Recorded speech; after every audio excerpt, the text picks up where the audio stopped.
Olá, estudantes! Sou o professor Raul, de Língua Portuguesa. Meus queridos, hoje é dia de Sexto Tempo. Essa é uma ação da Secretaria de Educação de Manaus em parceria com a Super Ensino e o Centro de Mídias Educacionais. Hoje vamos nos aprofundar em um assunto essencial para a interpretação e produção de textos: inferir o sentido de uma palavra ou expressão. Pupilos, as palavras fazem parte do nosso dia a dia, não é mesmo? Elas são riquíssimas em significados, inclusive algumas palavras ou expressões têm várias vidas. Vocês podem estar se perguntando: várias vidas? Como assim, professor? Pois é, uma palavra ou determinadas expressões ganham sentidos diferentes, ou seja, vidas diferentes, quando aplicamos em contextos que não pertencem a elas ou ainda um termo desconhecido para nós que muitas vezes pode ser interpretado por meio da situação comunicativa em que está sendo utilizado.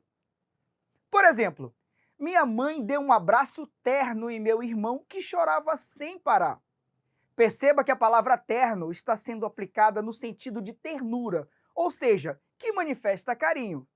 E como percebemos isso, prof? Pela situação descrita na mensagem, que é: o irmão do emissor da mensagem chorava sem parar, certo? Então, qual foi a atitude da mãe diante da situação? Isso mesmo, ela abraçou o irmão para dar conforto a ele. Além disso, meus queridos, sabemos que o gesto de abraçar alguém na nossa cultura tem o objetivo de acolher uma pessoa ou demonstrar afeto. Mas caso a palavra terno estivesse empregada em outro contexto, poderia ter outro significado. Vejam só: meu tio está procurando um profissional para que diminua o terno. Percebam que o sentido de terno já não é o de carinho, assim como foi demonstrado no exemplo anterior, pois a afirmação de que o tio está à procura de um profissional demonstra que ele deseja um serviço, ou seja, deseja que alguém faça alterações no tamanho de uma roupa. E conseguimos chegar a esta conclusão também, meus caros, pela relação da palavra terno com a palavra diminuir, a qual dá a ideia de que o profissional irá cortar uma vestimenta.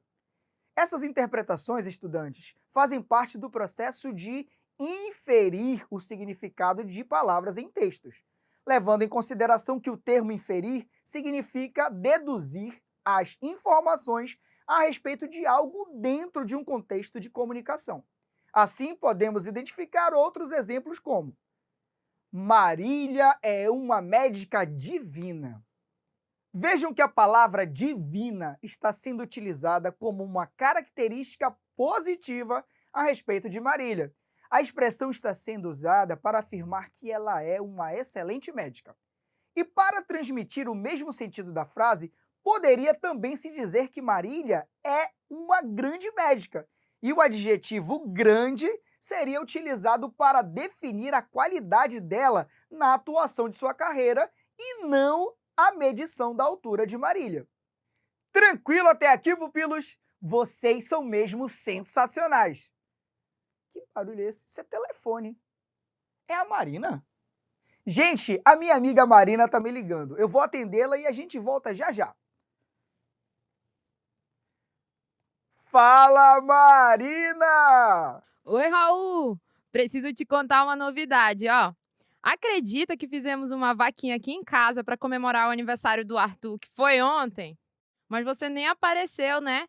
E teve tantos docinhos e salgados que eu enfiei o pé na jaca. Acredita, menino? Separei até alguns desses docinhos e salgados para você, amigo. Vai querer? Ai, Marina, eu quero sim, mas olha só, guarda e não mexe neles, tá bom? Olha, meu bem, a gente vai marcar para conversar depois, porque agora eu tô com meus pupilos. Abraço e até logo! Tchau, amigo! Até depois! Obrigado. Sabe, queridos, vou confessar algo. Minha amiga acabou de falar ao telefone que ontem aconteceu o aniversário do sobrinho Arthur. E ela simplesmente enfiou o pé na jaca com os docinhos e salgadinhos. Até disse que sobrou bastantes guloseimas e guardou algumas para mim. Nossa, agora eu fiquei com vontade de comer docinho. Como vocês acompanharam a nossa ligação, vou lançar uma pergunta. Vocês entenderam o que ela quis dizer com enfiou o pé na jaca? Então, queridos, enfiar o pé na jaca não significa que a minha amiga pisou em uma fruta. Ao afirmar que enfiou o pé na jaca, a Marina quis dizer que ela fez algo em excesso. No caso, comeu bastante. E o que ela comeu em excesso? Isso mesmo, meus lindos. Ela comeu bastantes docinhos e salgadinhos. E ela estava errada? Não mesmo. Só vai ser errado se ela não separar os docinhos que prometeu para mim.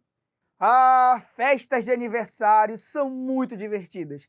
Ainda mais quando fazem uma vaquinha para a comemoração acontecer. Vocês podem estar se perguntando, prof, o que é fazer uma vaquinha? É desenhar um animal? Não, meus lindos. Fazer uma vaquinha significa que as pessoas se reúnem e dividem as despesas para comprar alguma coisa, assim como aconteceu na casa de Marina, em que as pessoas se uniram para dividir os valores que iriam gastar para comprar as comidas e bebidas do aniversário. Viram como as palavras na nossa língua podem ser aplicadas em diferentes contextos e podem ganhar vários significados?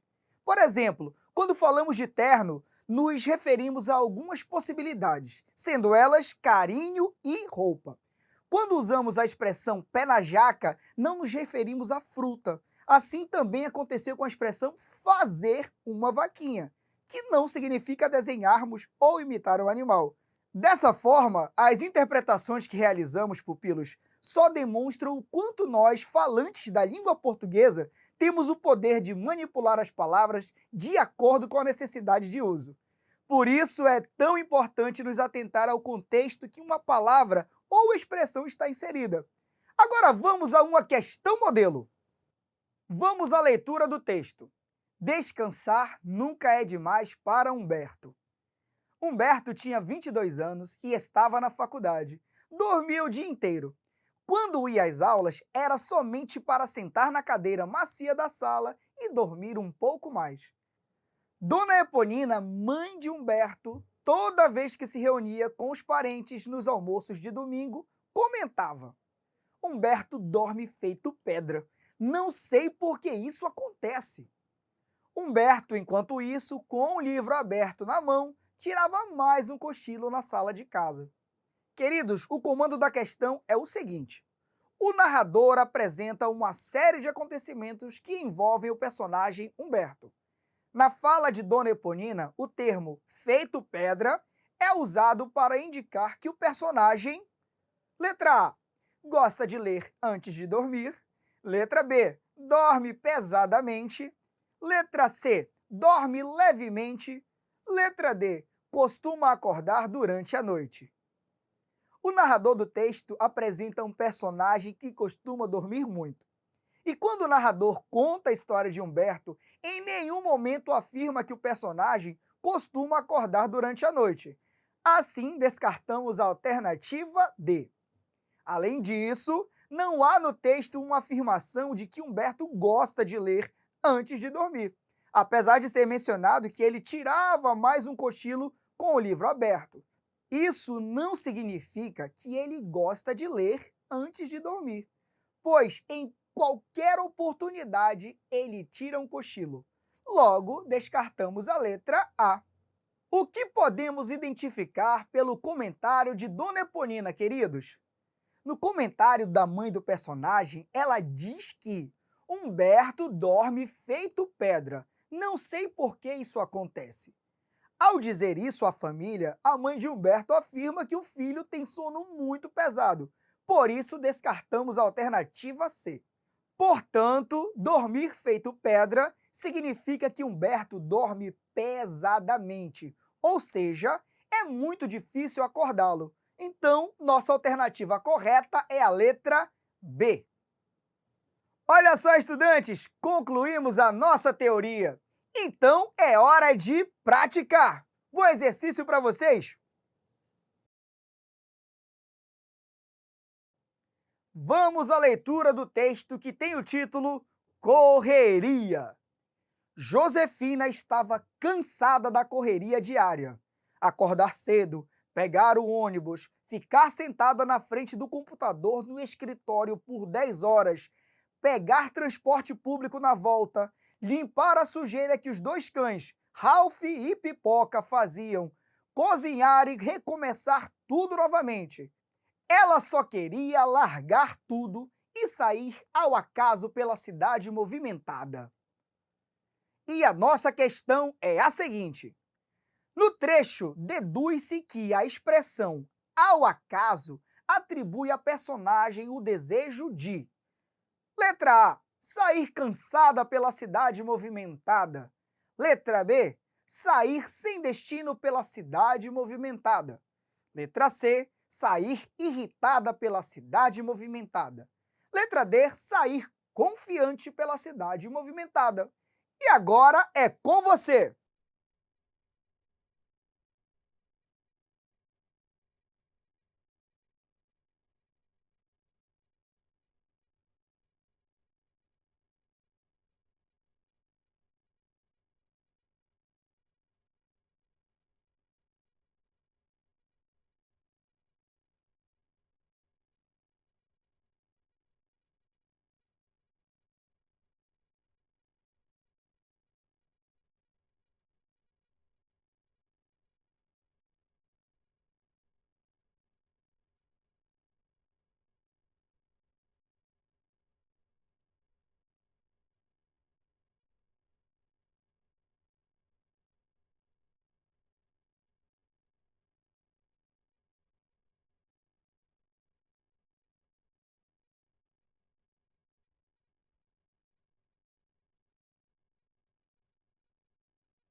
O termo ao acaso aparece junto à afirmação de que Josefina só queria largar tudo e sair.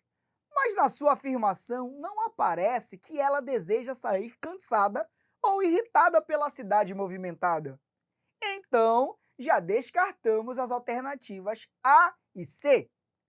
O que Josefina deseja é sair sem destino, trilhar novos lugares, sem uma programação, o que não tem relação com sair confiante pela cidade movimentada. Por isso, também não pode ser a alternativa D. Desde o início da história, percebe-se que ela está cansada da repetição em sua rotina. Pegar transporte público, trabalhar 10 horas por dia, cozinhar, limpar sujeira, etc. Por isso, a personagem deseja largar essas obrigações e viver despreocupada pelas estradas da vida. Assim como afirma a alternativa B, sair sem destino pela cidade movimentada. Pupilos, vamos ao próximo texto. É uma história em quadrinhos e o título é Os Amigos e a Descoberta. Olá, minha querida! Você me enganou, Carlos. Voltei à cidade e não consigo acreditar nisso. Depois de tantas promessas de mudança sobre nossa amizade, você continua torcendo para o Vasco. Viajo para Manaus hoje mesmo. Adeus! Puxa, toda vez isso, a minha sina é não ser compreendido mesmo. E a nossa questão diz o seguinte: no último quadrinho, a palavra sina, ligada à narrativa, nos apresenta sentido de letra A, medo, letra B, desengano, letra C, destino, letra D, desejo. Tempo na tela para vocês!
Pupilos, sei que vocês são muito espertos e, pelo contexto da fala do personagem, notaram que não pode ser a alternativa D, devido a Carlos não parecer contente com o que aconteceu, e a palavra sina não transmitir o sentido de desejo.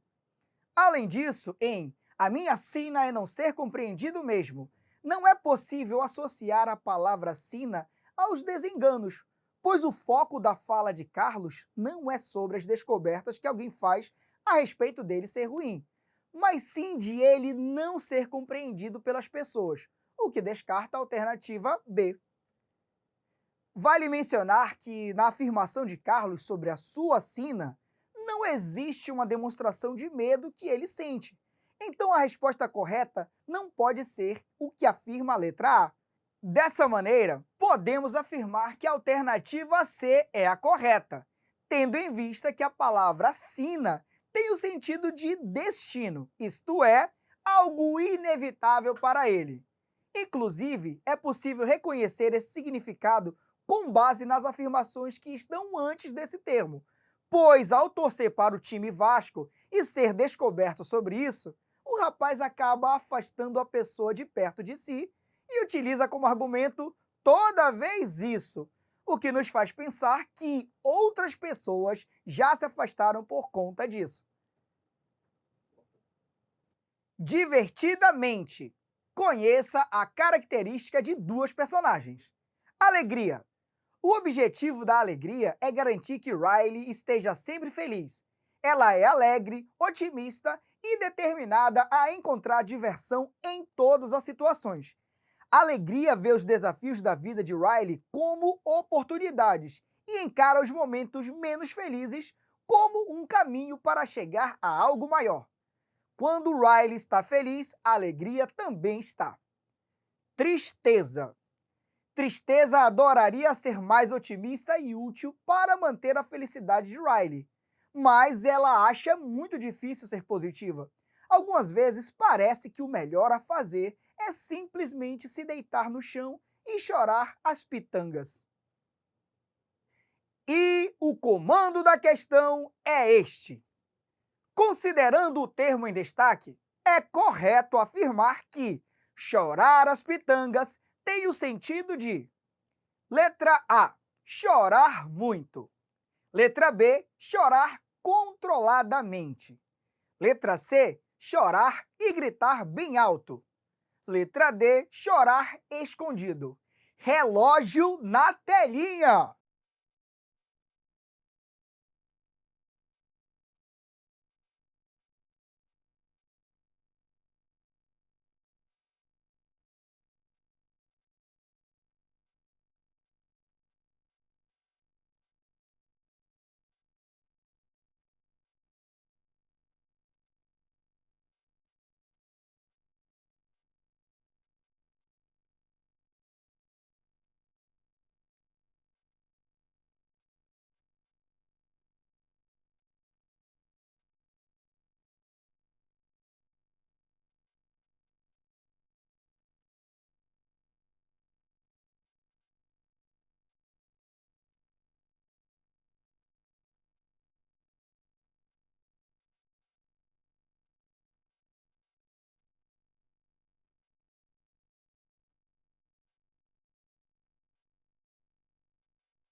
texto é possível identificar que o termo chorar as pitangas não tem relação com chorar escondido, pois a personagem Tristeza muitas vezes acha melhor apenas se jogar no chão e chorar.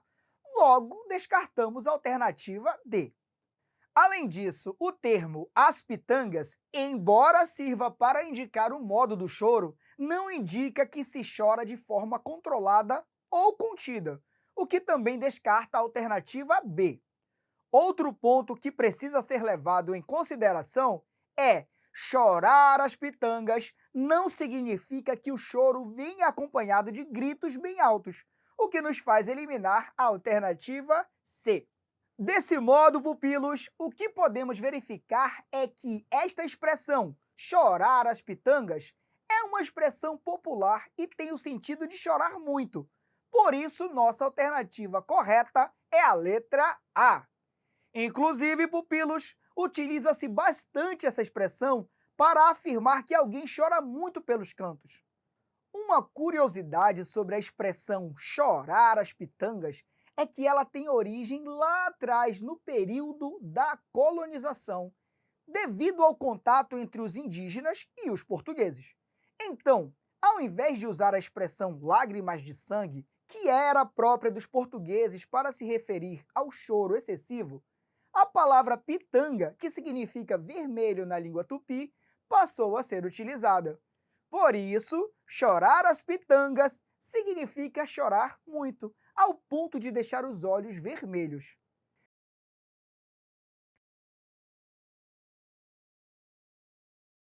Meus queridos, tenho certeza de que vocês foram sensacionais nos exercícios de hoje.